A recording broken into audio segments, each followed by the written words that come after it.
Hello, everyone, and welcome. My name is Shauna DeLacy Porter, and today we have Denzil Eden, who is the founder of Smarty. So, Smarty is not only something that transforms your task management, but helps you create routines and stick to them. I'm so excited for today and to learn more about you and Smarty and how it came to be. So, with that, I'm gonna, take it from the beginning, right? How did you come up with this idea for Smarty, and how did you foster that dream into a reality? Thanks, Shauna, so much for having me. I'm really excited to be here. Happy to dive in right into how I got started with Smarty. So I was at business school and just feeling really overwhelmed with everything that was going on in my life, both personally and professionally, like applying to jobs and figuring out what I wanted to do with my life and managing schoolwork and all the clubs that I was a part of, as well as just figuring out all of my family commitments as well. And I knew that more than half of what I was doing at that time could be easily automated with technology. I knew that technology existed that could automate everything I was doing, and I just didn't have a way to talk to it or access it. And so really, I started building Smarty for myself as a chatbot. I would chat Smarty things that I needed to get done, and it would manage those tasks for me, keep track of when I needed to get it done. But if it could automate a task, then it would try to automate it as well. And so that's how I started working on Smarty. And today, so I pitched that to investors. I tried to get money for it. It was a long road. I had to keep iterating on the product. Officially raised money in January of 2020. And then we went through several different product variations. We went through the chatbot, the Chrome extension, the web app 2.0. Our latest version is a web app. We do have the Chrome extension coming back pretty soon. And the way Smarty works today is you can type in natural language commands like something like coffee with Shauna at Blue Bottle in San Francisco at 3 p.m. London time, and Smarty will handle the time zone, the contact, the location, and send a calendar invite to both of us. That's just in calendar management, but we're also in task management, contact management. We just added email. So we're really just trying to add as many natural language commands to automate these administrative workflows that you do. Wow, that's so cool, and it's so just like crazy, like how you had this idea and now it's here, right? It's amazing that happened, and just how something so small can become something so big. So could you maybe further, I know you kind of explained what like Smarty was, but maybe, I'm so sorry. Maybe go more in detail about it. And, kind of like, what are your favorite features? Definitely. It is such a long journey. As you said, it took me a long time to take it from an idea to a minimum viable product. And now we're trying to take it to a minimum viable company with revenue and ideally profits.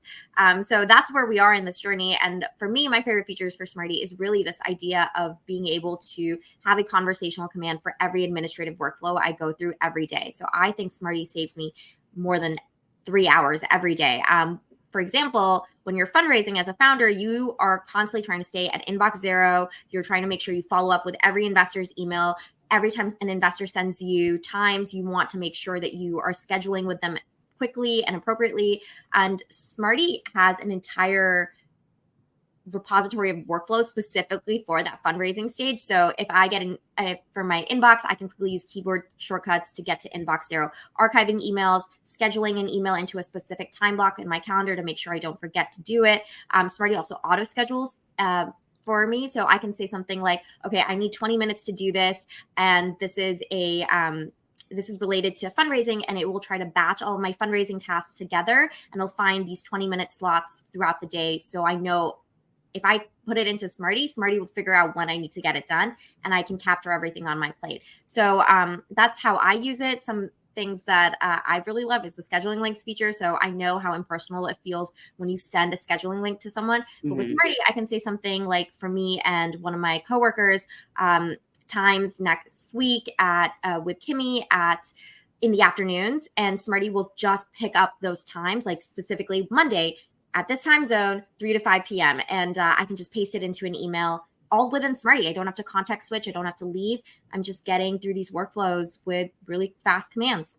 Wow, that's amazing. It sounds just like so helpful. I mean, I'm in grad school right now, and just like trying to manage my assignments in life, and then, you know, everything else is just like, that's perfect, right? And kind of how you said, like those key words, it makes it so much easier to have just something help you out a little bit. So that's amazing. So now we're gonna like fast forward to the future, right? Kind of like, what is your long-term vision for Smarty and for the company? Yeah, so I think my long-term vision for the company really aligns with my kind of long-term vision for AI. So I really believe in this concept of the three pillars of 3 Ps of AI. So the 3 pillars of AI, which are that it should be predictive. So AI should be able to take the context of what you're doing and provide you the right information at the right time. So Mm, predict what you're going to do next and provide recommendations based off of that. The second pillar is the idea that AI should be proactive. Knowing these recommendations of what you're going to be doing next, AI should be able to automate those next steps, should be able to actually do them for you because they're all very digital, they're very logical. And computers are great with logical recipes and executing them. And so, really, this concept that tools should be able to proactively do things for you. And then the last one is personalized, knowing how you would react given these recommendations, knowing how to do those recommendations, which recommendation is your preference, what works for your personalized data. That is the last really key tenet of AI, being able to provide really personalized solutions for you. And that's what I really want to do with Smarty as well. We have this larger vision of building a conversational today productivity operating system, being conversational for everything you do in the productivity space in all in one place. But the larger goal is being a conversational web operating system. Every mm, service online has an API. Smarty wants to connect to that API, figure out how different APIs connect together, and then create conversational commands on top of it. So an example of that would be if I wanted to book flights to Boston, I could say flights to Boston with Shauna at on April 8th and in the afternoon. And Smarty can use these exist already, flight booking mm. APIs, payment booking APIs, and just quickly execute all of that while it took me a command and a couple of clicks. Wow, that is so amazing. It's like something so small and it's so easy and just effective and really does save you a lot of time, because I know, you know, if you didn't have that, then you'd be looking for flights and then putting it in your calendar, communicating with me, you know, so it's like it really narrows it down and saves you so much time. So that's amazing. So now my question is more like, how can you describe success for yourself and for your business? Yeah, so it's really changed over the last few years, like how I would define success for myself as an early stage founder. Really, like when I was getting my idea off of the ground, it was all about just raising money and like trying to like build a product that people were using. And now we have both of those things, and so the goalposts always keep moving. And I've really found over the founder's journey that you have to celebrate the small wins. You have to really take success as it comes to you, and you have to stay persistent and keep showing up as your goalposts keep moving. Don't get dejected by how much your expectations have changed, but instead really like focus on just showing up and moving towards your North Star. And so for me, I have this vision, I have this North Star, and I just want to make sure that I put everything I can into getting there. Yeah, I totally agree. And I saw a quote the other day that said something along the lines of like, you know, basically saying feeling defeated is one thing, but to give up is another. You know, like that's permanent. And that's kind of like what you're saying with like the goals. Like you can be so overwhelmed, like I didn't reach my expectations, but look at all that you have done, you know? And so that is amazing. And some more questions just kind of about you is like, how would you say you would handle adversity and doubt? You know, I know because I'm sure in the beginning stages, you probably had some doubt and some fear and like, oh, what if this isn't going to work? So like, how did you handle that? And how do you handle that now today? Yeah, that's a great question. And also, I really love that quote, the difference between giving up and feeling defeated, because I mean, honestly, I'm going to use that this week because there are a lot of low lows in the startup journey, but it's not the same as giving up. And you should have so much pride and take so much strength from the fact that you're not giving up. And not just me, but Mhm. like other aspiring founders out there.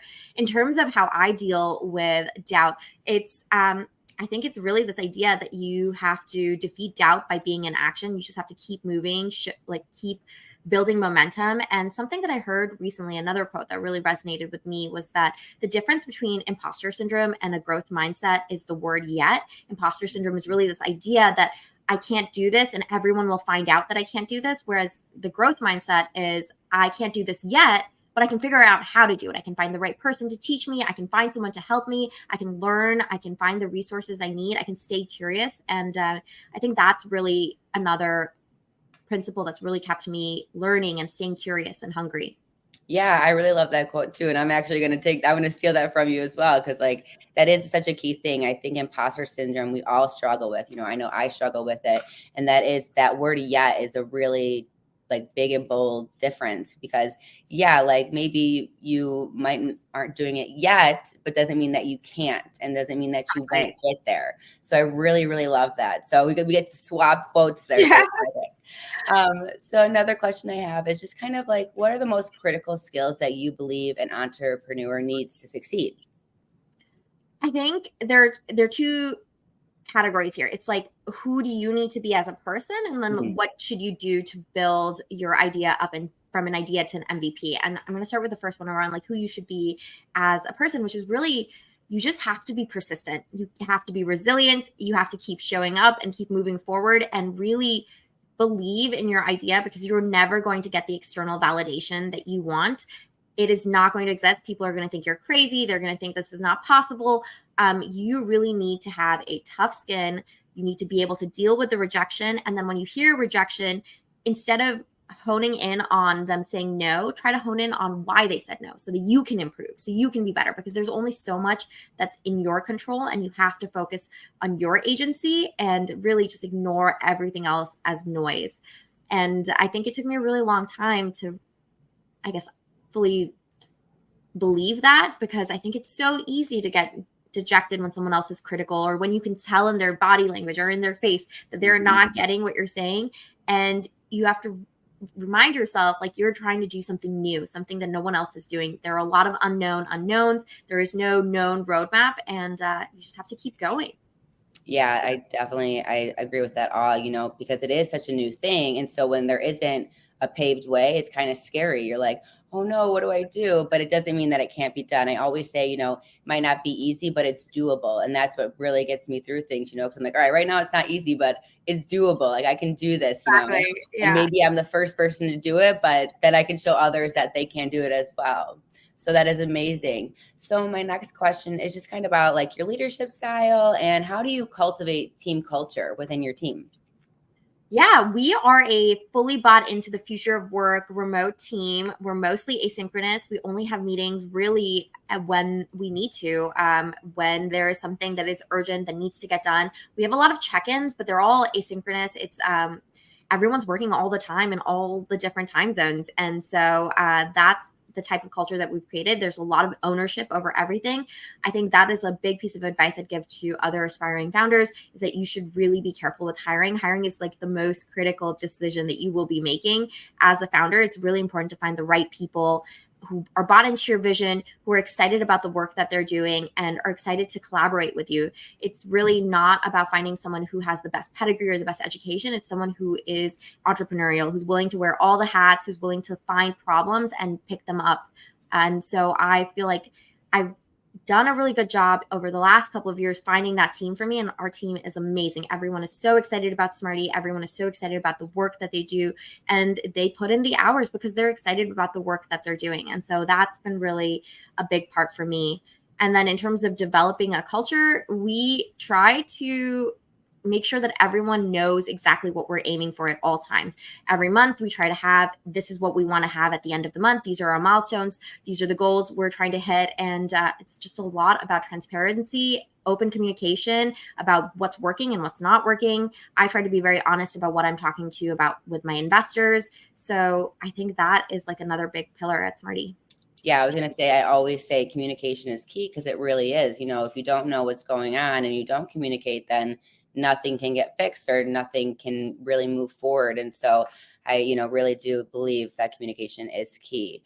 So, I know that there's probably some listeners out here who want to start their own business or have these ideas of starting their own business, but are nervous, of the risk and are afraid of the potential failure, which, I completely understand. But Me if you too. could give them any advice, like, what would you give them? Or I guess, what advice did you wish you would have got when you were starting? Yeah, that's a great question. And actually ties into what I was saying earlier about there are two categories of advice for founders. The first one is about who you are. And then the second one is how do you validate your idea and how do you know to take this forward? And really, under that category, I think there is so much you can do to validate an idea, especially if it's a software tool today, without quitting your job without building anything. You can use websites to validate your idea and try to build up a wait list, try to build up interest, try to see if there are people who are willing to pay for the solution. I think there are so many ways to get the data that you need to find the conviction that this is the right idea in the right form factor. And I honestly wish I had listened to this advice, because I'd gotten it before. I'd gotten this advice about hiring the right team is key. I gotten the advice about validating your idea through landing pages, through prototypes before you even start building anything with code. There are so many ways to test out and do user research, and you don't need to quit your job to start doing that. And I think you can build up a lot of conviction around the right form factor, the right audience, before you even start building your first line of code. Yeah, that's great advice. And for the people who, are interested in Smarty after hearing about this, how can they go about accessing it? Yeah, you can check us out at smarty.ai, www.smarty.ai. And you can find me on LinkedIn at Denzil Eden. I'm always happy to walk people through a personalized onboarding or to answer any of your questions, or even just give you some productivity coaching, because the whole premise behind Smarty is that we're using research-backed data around the best productivity hacks. And so I have a lot of those, and I'm always happy to talk to people. Yes, that sounds so amazing. I'm so happy that we got to talk today and chat, and I got to learn more about you and Smarty and kind of how it came to be, and what now entails and what the future looks like for you. Is there anything else you want to say before we kind of close or wrap up? No, this was great. Thank you so much for having me, Shauna. This was a lot of fun. Yes, thank you. And thank you so much for, taking the time to speak with me and for the great advice, all around. Just everything was so wonderful to get to know you more and get to know more about Smarty. So thank you once again for joining the podcast today. And it was great speaking with you. So thanks again. And I will see you all next time.